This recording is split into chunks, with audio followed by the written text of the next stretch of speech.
बहुत समय पहले की बात है। चंदनपुर नाम का एक गांव था।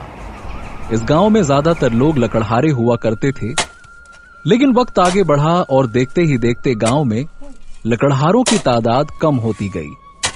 और अब एक समय ऐसा आ गया था कि चंदनपुर नाम के इस गांव में सिर्फ एक ही लकड़हारा था, जिसका नाम था बिरजू, जिसका एक बेटा था विराज। विराज एक मंदबुद्धि किस्म का लड़का था, लेकिन साहस संघर्ष विराज के अंदर कूट कूट कर भरा हुआ था। और बिरजू की एक छोटी बेटी थी, जिसका नाम था गंगा।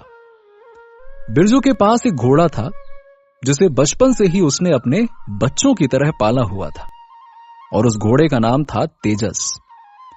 तेजस बिरजू का एक वफादार घोड़ा था।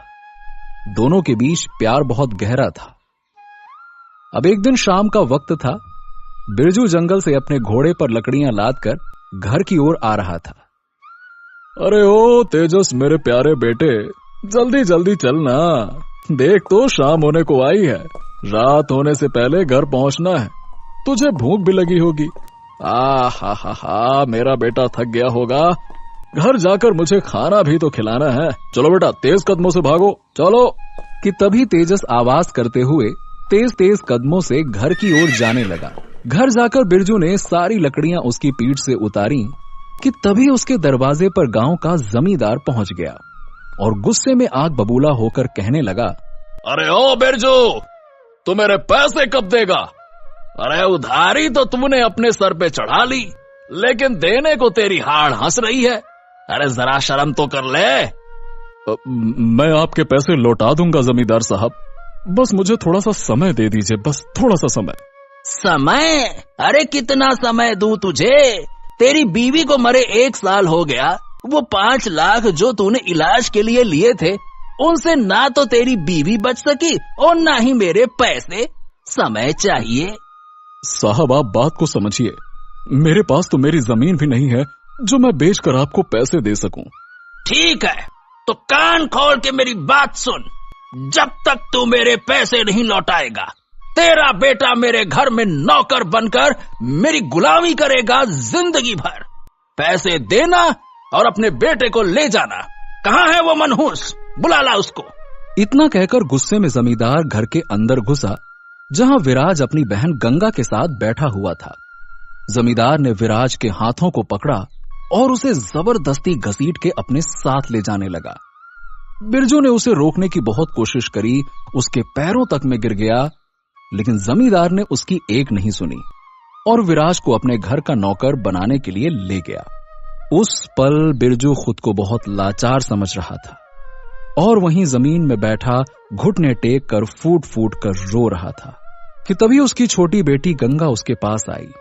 पापा, अब रोइए मत, सब कुछ ठीक हो जाएगा। हम मिलकर पैसे जमा करेंगे और भैया को जल्द वापस ले आएंगे। आप रोना बंद करिए पापा। हाँ गंगा, मैं तुम्हारे भाई को जरूर वापस ले आऊंगा। मैं उसे बहुत जल्द वापस लेकर आऊंगा। रात बहुत हो गई थी। बिरजू बहुत परेशान था। उसे कुछ भी समझ नहीं आ रहा था कि वो 5 लाख रुपए का इंतजाम करे तो करे कहां से। ये टेंशन उसे सोने नहीं दे रहा था। रात के करीबन 1 बज गए थे, लेकिन उसे नींद नहीं आ रही थी। पर उसके बगल में गंगा एक चैन की नींद सोई हुई थी। उसी पल बिरजू की आंखें नम हो गईं और वो अपने आप से कहने लगा, मैं ऐसे ही अपने बेटे को जमींदार का गुलाम नहीं बनने दे सकता। मुझे अब वो करना होगा जो मैं कभी नहीं करना चाहता था। मुझे लाल चंदन की चोरी करनी होगी। मुझे उस लकड़ी की तस्करी करके ही इतने पैसे मिल सकते हैं। मुझे जाना होगा। जंगल में एक ऐसी जगह है जहां लाल चंदन पाया जाता है। इतना कहकर बिरजू बिस्तर से उठा और अपनी कुल्हाड़ी निकालकर घर की चौखट से बाहर कदम रखा कि तभी पीछे से गंगा की आंखें खुली और उसने अपने पापा को आवाज लगाकर कहा, पापा, आप इतनी रात को कहाँ जा रहे हैं? बिरजू पीछे घूमा और अपनी बेटी को टकटकी लगाए देखकर कहने लगा, बेटी, मैं बहुत जल्दी वापस आ जाऊंगा तुम्हारे भाई को लेकर, है ना? चलो, मेरा इंतजार करना, मैं आता हूं। रात के 1 बज रहे थे। बिरजू ने जरा भी संकोच नहीं किया जाने के लिए इस अंधेरी रात में। कंधे में कुल्हाड़ी लटकाए तेज कदमों से वो तेजस के पास गया। तेजस, चल मेरे भाई। बिरजू तुरंत तेजस की पीठ में बैठा और वो दोनों गांव के उस जंगल में जाने लगे जहां लाल चंदन का बगीचा था। कुछ देर बाद अंधेरे को चीरते हुए हाथ में एक मशाल पकड़कर बिरजू उस लाल चंदन के बगीचे में पहुंच गया था। इससे पहले कोई देख ले, इस लाल चंदन को काट कर ले जाता हूं। इतना कहकर बिरजू ने उस जलती हुई मशाल को नीचे रखा और कुल्हाड़ी से जैसे ही उसने एक पेड़ के ऊपर मारा तो उसे एक आवाज सुनाई दी। एक ऐसी आवाज मानो जैसे उस पेड़ के अंदर किसी की जान बसी हो। लेकिन बिरजू वो नहीं रुका, वो लगातार उस पेड़ को काटने के लिए मारता रहा। तभी अचानक उस लाल पेड़ के भीतर से एक प्रकाश बाहर की ओर निकला। चारों ओर लाल रंग की रोशनी फैलने लगी। उस रोशनी को देख बिरजू घबरा गया। उसने कुल्हाड़ी जमीन पर छोड़ी और उस जगह से जैसे ही भागने लगा तो पेड़ से निकल रही उस रोशनी ने बिरजू को अपनी ओर खींच लिया और बस कुछ ही देर में बिरजू उस पेड़ के अंदर समा गया। ये सब देखकर तेजस हैरान था। उसने भी अपने मालिक को उस रोशनी के भीतर जाते देखा तो उसने भी छलांग लगा दी और दोनों उस पेड़ के अंदर विलीन हो गए थे। अगली सुबह विराज जमींदार के घर में गुलाम की तरह काम कर रहा था, लेकिन दूसरी तरफ उसकी बहन गंगा अपने पापा का इंतजार कर रही थी। सुबह से शाम होने को आई थी, लेकिन बिरजू अब तक नहीं लौटा। गंगा घर की चौखट पर बैठे बाहर की ओर टकटकी लगाए बस देख रही थी कि कब उसके पापा आएंगे। मेरे पापा अब तक आए क्यों नहीं? रात होने को आई है, लौटे नहीं, गए कहाँ होंगे? देखते ही देखते काफी रात हो गई और गंगा को घर की चौखट पर बैठे बैठे ही नींद आ गई। अगली सुबह जब गंगा की आंखें खुली तो उसे अपने पापा कहीं नहीं दिखे। वो फिर परेशान होने लगी और शाम होने तक गंगा की तबीयत बहुत खराब हो गई। लेकिन दूसरी तरफ विराज को इस बात की खबर तक न थी। वो तो गुलामों की तरह काम करने में लगा हुआ था और शाम के वक्त विराज जमींदार के कहने पर दुकान में कुछ सामान खरीदने के लिए आया हुआ था कि तभी उसी वक्त उसके पास भागकर एक लड़का आया। विराज, विराज, विराज, तू यहाँ क्या कर रहा है? तुझे पता भी है तेरे घर में क्या हुआ है? तेरी छोटी बहन की बहुत ज्यादा तबीयत खराब हो गई है। भाई, वो आखिरी सांस गिरने लगी है। विराज, जल्दी चल। क्या? ये क्या बोल रहा तू? ऐसे कैसे हो सकता है? मैं घर जाकर देखता हूं। तुरंत विराज भाग भाग कर अपने घर गया। उसने देखा कि गंगा बिस्तर पर लेटी बहुत बीमार है।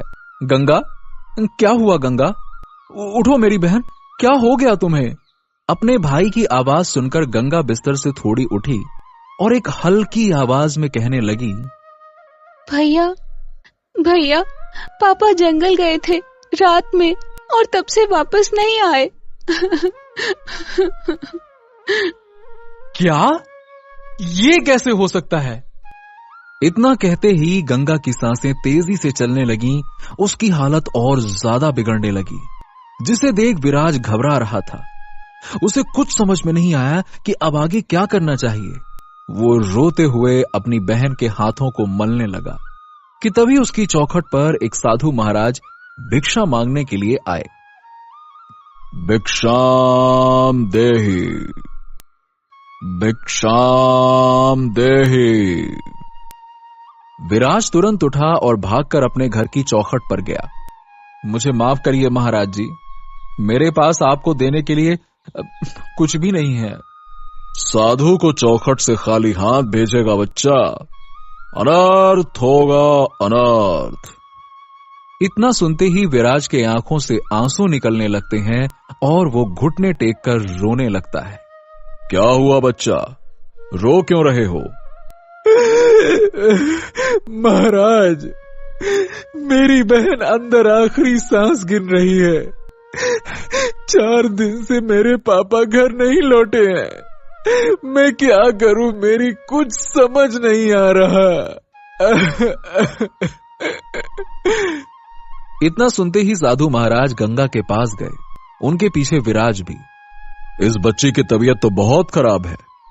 इसका बुखार दिमाग की नसों में घुस चुका है और कम समय में इसका एक ही इलाज है और वो है वो लाल जड़। मुझे बताइए कहां मिलेगी ये लाल जड़? कि तभी गंगा बिस्तर पर लेटी लेटी एक हल्की सी आवाज में कहने लगी, पापा पापा पापा।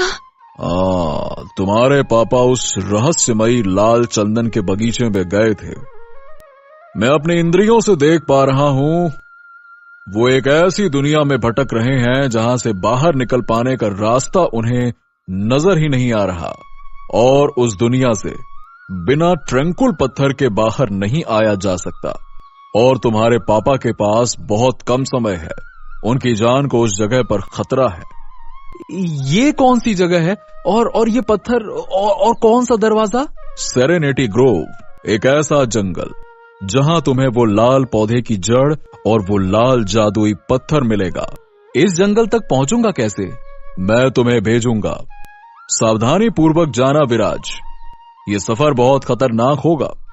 इतना याद रखना, तुम्हारे पास समय बहुत कम है। कि तभी साधु ने अपनी शक्तियों से एक रहस्यमय दरवाजे को प्रकट किया। जैसे ही वो दरवाजा खुला, विराज उस दरवाजे के अंदर घुस गया और उसके सामने थी एक अनोखी दुनिया। और इस दुनिया के एक जंगल में वो अनंत शक्तियों से भरा ट्रैंक्लिन स्टोन था। ये पत्थर दुनिया के सबसे शक्तिशाली पत्थरों का प्रतीक था, जो कुछ भी कर सकता था। ये क्या है? हे भगवान, यहां सब कुछ उल्टा क्यों है? पेड़ों की टहनियां जमीन के अंदर हैं और जड़ आकाश की ओर निकली हुई है। हैं? इतना कहकर विराज ने आकाश की ओर देखा तो उसकी आंखें खुली की खुली रह गईं। वहां पंखों वाले बड़े बड़े हाथी उड़ रहे थे। उन हाथियों के पास पंख थे और वो आकाश में बादलों के ऊपर से इधर उधर उड़ने में लगे हुए थे। विराज के लिए वो सब कुछ बहुत अजीब था। विराज ने अपने कदमों को आगे बढ़ाया और एक बड़े से महल के अंदर घुस गया, जहां उसके सामने एक ऐसा रहस्यमयी दरवाजा था जिसे खोल पाना नामुमकिन था। दरवाजे पर ना तो कोई ताला था और ना ही कोई कुंडी। विराज ने दिन में उस दरवाजे को खोलने की काफी कोशिश की, लेकिन पूरी रात वो दरवाजा टस से मस नहीं हुआ। अचानक उस दरवाजे से चारों ओर चमकीले रंग का उजाला फैलने लगा। उस उजाले को देखकर विराज पीछे की ओर भागा कि तभी एक आवाज आई, भागो मत विराज, तुम्हारे आगे का सफर इसी दरवाजे को पार करके होगा। तो मुझे अंदर जाने दो। उससे पहले तुम्हें एक परीक्षा देनी होगी, मेरी एक पहेली का जवाब। लेकिन शर्त यह है, अगर तुमने गलत जवाब दिया तो तुम्हारी मृत्यु यहीं पर हो जाएगी। और एक रास्ता तुम्हारे पास और है, तुम यहीं से उल्टे पैर लौट सकते हो। अब खुद सोच लो। मैं लौट कर जाने के लिए नहीं आया हूं, पूछो। साल के कितने महीने होते हैं जिनमें 28 दिन होते हैं? ये कैसी पहेली है? 30 सेकंड है तुम्हारे पास, अपना समय खराब मत करो और जवाब बताओ विराज, समय कम है। एक ही महीने में तो 28 दिन होते हैं। क्या ये तुम्हारा आखिरी जवाब है? हाँ। चलो, तुम्हें एक और मौका दिया, दोबारा सोच कर बताओ। 10 सेकंड हैं तुम्हारे पास। 9, 8, 7, 6, 5, 4, 3। हाँ, मैं अपना जवाब बदलता हूं। साल के 12 महीने में 28 दिन होते हैं। 12 महीने, क्योंकि आपने कौन से महीने नहीं पूछा है, आपने पूछा है कितने महीने, और 12 के 12 महीने में 28 दिन आते हैं। 12 महीने। क्या तुम इस जवाब पर टिके हुए हो? हाँ, ये मेरा आखिरी जवाब है। तुम्हारा जवाब ठीक है विराज, तुम्हारे लिए इस रहस्यमयी दरवाजे के कपाट खुलते हैं। अब तुम अपने आगे का सफर तय कर सकते हो, जाओ। कि तभी वो जादुई दरवाजा खुलता है और सामने होता है एक गुलाबी रंग का सुनहरा सा जंगल।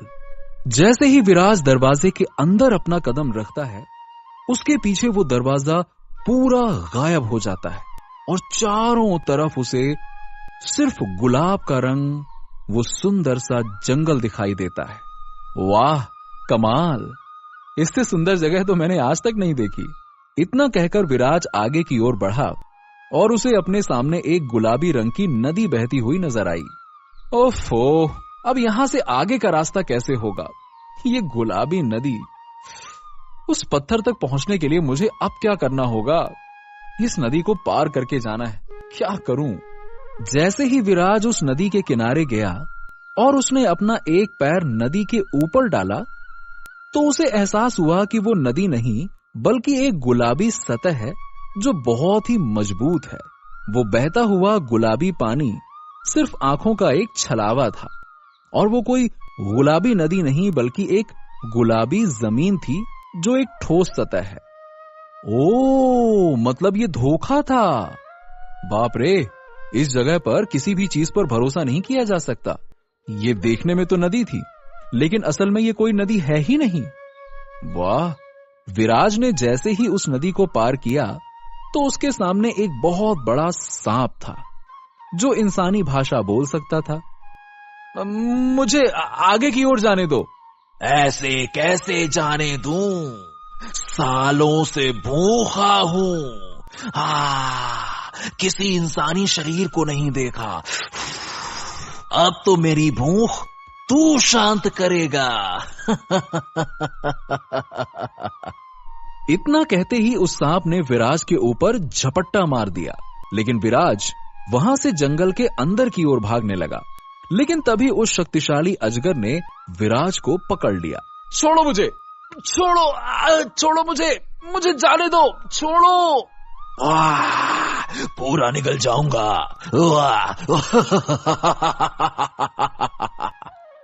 इतना कहकर उस अजगर ने एक ही झटके में विराज को पूरा निगल लिया था।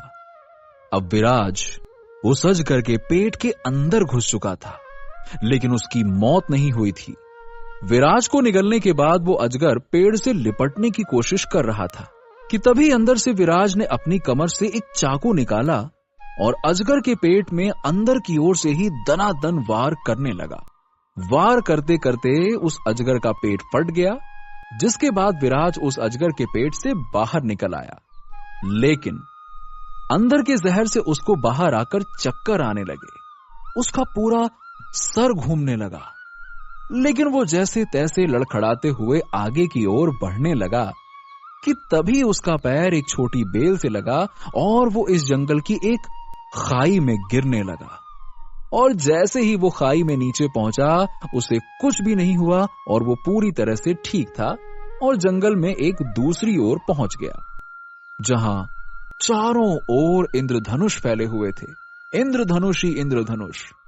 कि तभी विराज 2 कदम आगे बढ़ा और उसकी नजर उस जंगल के बीच में चमकते हुए उस लाल पौधे के ऊपर पड़ी, जिसके जड़ की बात उस साधु ने करी थी। हाँ, ये वही पौधा है, क्योंकि पूरे जंगल में ये सबसे अलग है। मुझे उसकी जड़ उखाड़नी होगी। बिना कुछ सोचे समझे विराज ने उस छोटे से पौधे को पकड़ा और अपनी पूरी ताकत के साथ उसे ऊपर की ओर उखाड़ने लगा। जैसे ही वो पौधा जमीन से ऊपर की ओर उखड़ा और उसकी जड़ें बाहर निकली, तो उन जड़ों के साथ वो जादुई अनंत शक्तियों से भरा पत्थर भी बाहर निकल आया। विराज को अपनी आंखों पर यकीन ही नहीं हुआ, क्योंकि बहुत ही आसानी के साथ उसे वो ट्रैंकुला स्टोन मिल चुका था। ऐसे कैसे? ये वही पत्थर है और ये मुझे इतनी आसानी से मिल गया। पत्थर उखाड़ते ही विराज को पीछे से उसके पापा की आवाज आने लगी। बचाओ, मुझे बचाओ बेटा, मेरी जान बचा लो, बचाओ। तभी अचानक चारों ओर एक नीले रंग की रोशनी फैलती है और देखते ही देखते वो जगह पूरी तरह से बदल गई। उस जगह में चारों ओर विराज को अपने पापा के ढेर सारे हमशक्ल नजर आने लगे, जहां उन सभी हमशक्लों के हाथों में जंजीरें बंधी हुई थीं। विराज हैरान हो गया कि आखिरकार उसके पापा हैं कौन। सारे हमशक्ल रो रो कर विराज से अपनी जान बचाने की भीख मांगने लगे। लेकिन तभी विराज ने अपना मन बदला और एक पेड़ के पास बंधे हमशक्ल के पास गया और जैसे ही उसने उसे खोला, वो वहां से गायब हो गया। ये हो क्या रहा है मेरे साथ? जादुई पत्थर, मुझे बताओ कि मेरे असली पापा कौन हैं और ये गुत्थी क्या है। कि तभी उस ट्रैंक्विल स्टोन से नीले रंग की रोशनी निकलती है और देखते ही देखते उस जगह पर आईनों की एक अलग ही दुनिया बन जाती है और उन सभी आईनों के अंदर विराज को अपने पापा नजर आने लगते हैं। वो समझ जाता है कि अब तक वो आईने नहीं दिख रहे थे, यानी कि वो आईनों की दुनिया अब तक विलुप्त थी। हाँ, मतलब इनमें से एक आईने में मेरे पापा हैं, लेकिन कौन सा? उसी पल एक आईने से आवाज आती है, आहा, तुम आईनों के भूल भुलैया में फंस चुके हो। यहीं से बाहर जाने का रास्ता है और इन्हीं के अंदर तुम्हारे पापा और वो तेजस है। और अब तुम भी जिंदगी भर आईनों के इस भूल भुलैया में फंस कर रह जाओगे। देखते हैं, मैं पूरे इंतजाम के साथ यहां आया हूं। इतना कहते ही विराज ने अपने जादुई पत्थर का इस्तेमाल किया और उस नीले रंग की रोशनी ने आईने के उस भूल भुलैया को पूरी तरह से तोड़ दिया। लेकिन बदकिस्मती से वहां किसी भी आईने में उसके पापा नहीं थे। एकदम से आईना का वो भूल भुलैया गायब हो गया था। हाँ, मेरे पापा कहां हैं? इतना सोचकर विराज उस जगह से बाहर निकला और उसने देखा कि उसके पापा अपने घोड़े के बगल में बैठकर रो रहे थे। उस जगह जाकर तेजस की मौत हो गई थी। पापा, पापा, मैं आपको बचाने के लिए आ गया हूं। मेरे बेटे, तुम यहां क्यों आ गए? ये दुनिया बहुत बेकार है, यहां से बाहर निकलना नामुमकिन है। मैं जिंदगी भर के लिए यहां पे कैद हो चुका हूं और अब तुम भी। नहीं पापा, मैं जादुई पत्थर के साथ आया हूं और यही एक ऐसा पत्थर है जो हमको यहां से बाहर ले जा सकता है। चलिए पापा, बिना देरी के, हमारे पास समय नहीं है। सूरज ढलने से पहले हमें यहां से निकलना होगा। चलिए। सूरज की किरणें ढलने लगी थीं और जमीन में तेजस अपनी जिंदगी की आखिरी सांसें गिन रहा था। बेटा, मैं बिना तेजस के यहां से नहीं जाऊंगा। मेरी सारी जिंदगी मेरा साथ दिया और मैं इसे इस तरह से ऐसे मरता हुआ छोड़कर नहीं नहीं नहीं नहीं नहीं, मैं नहीं जा सकता बेटा। पापा, सूरज ढलने वाला है और हमें यहां से जाना होगा। तेजस अब नहीं बच सकता है, हमें इसे यहीं छोड़ना होगा, समझिए। इस पर एक आकाशवाणी हुई और एक आवाज आई, तुम्हारे पास सिर्फ 30 सेकंड बचे हैं इस जगह से निकलने के लिए। जो करना है जल्दी करो।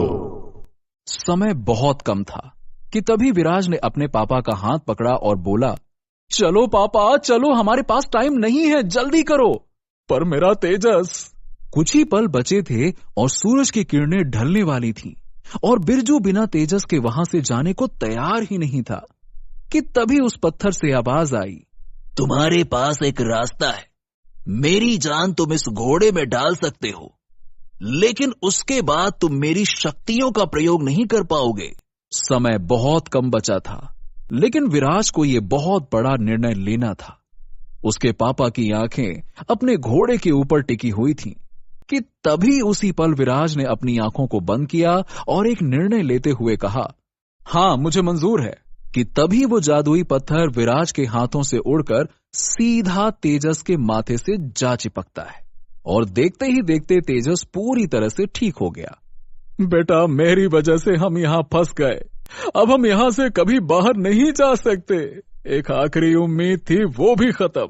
पापा, जैसे हर कहानी के पीछे एक और कहानी होती है, वैसे ही जैसे इस दुनिया में आने का एक दरवाजा है, वैसे ही जाने का भी दरवाजा होगा। बस अभी उस दरवाजे को ढूंढना होगा, जल्दी करो पापा। दोनों बाप बेटे उस जादुई दुनिया में इधर उधर भागने लगते हैं और वहां से निकलने का दरवाजा खोजने लगते हैं, लेकिन कहीं से कहीं तक उन्हें वहां कुछ भी नजर नहीं आ रहा था। मगर देखते ही देखते उस दुनिया में अचानक से आग लगने लगी। एक ऐसी भीषण आग जो कुछ ही देर के बाद उन दोनों को जलाकर राख करने वाली थी। बेटा, अब ये आग, हमारा बचना नामुमकिन है। मुझे कुछ तो करना होगा। पापा, वो आग देखिए, उसके उस पार हमारी अपनी दुनिया साफ साफ नजर आ रही है। यानी कि हमें इस आग के ऊपर से छलांग लगाकर जाना होगा। विराज के बोलते ही उस दहकती हुई आग से एक आवाज आई। हाँ, तुम्हें इस आग को पार करना होगा, तभी तुम इस मायावी दुनिया से बाहर निकल सकोगे। उन दोनों के सामने चुनौती खड़ी थी उस आग के ऊपर से छलांग लगाकर जाने की, लेकिन ये उन दोनों के लिए नामुमकिन था क्योंकि वो आग बहुत लंबी थी और बिरजू और उसके बेटे के लिए उसे पार कर पाना नामुमकिन था। हम इस आग को कूद कर पार नहीं कर सकते पापा, ये नामुमकिन है। मगर बेटे, इस नामुमकिन काम को मेरा तेजस कर सकता है ना तेजस? तू लगाएगा ना छलांग इस आग के ऊपर से? चल, ये तेरी जिंदगी की सबसे लंबी छलांग होगी, चल बेटे। बिरजू की बात सुनते ही तेजस ने अपने दोनों पैर हवा में उठाए और हां में इशारा किया, जिसके बाद दोनों बाप बेटे तेजस की पीठ में बैठे और बिरजू उस आग से 4 कदम पीछे हटा और तेज तेज दौड़कर छलांग लगाने के लिए आगे बढ़ने लगा। जैसे ही वो आग के करीब पहुंचा, उसने अपने दोनों पैर को हवा में उठाया और उस दहकती हुई आग के ऊपर से एक लंबी छलांग लगाकर उन दोनों को अपनी असली दुनिया में पहुंचा दिया। हाँ, हम अपनी असली दुनिया में आ चुके हैं पापा, हम आ चुके हैं, हम वापस आ गए। तेजस ने हमारी जान बचा ली पापा, ये सच है। हाँ बेटे, हमारे तेजस ने हमें बचा लिया। पापा, अब हमें जल्द से जल्द घर पहुंचना चाहिए, चलिए। जिसके बाद वो दोनों सीधे अपने घर पहुंचते हैं। वहां जाने के बाद विराज साधु को वो लाल जड़ देता है। उस जड़ को पीसने के बाद साधु उसका रस गंगा के गले में डालता है और तुरंत गंगा भी ठीक हो जाती है और सब कुछ ठीक हो जाता है।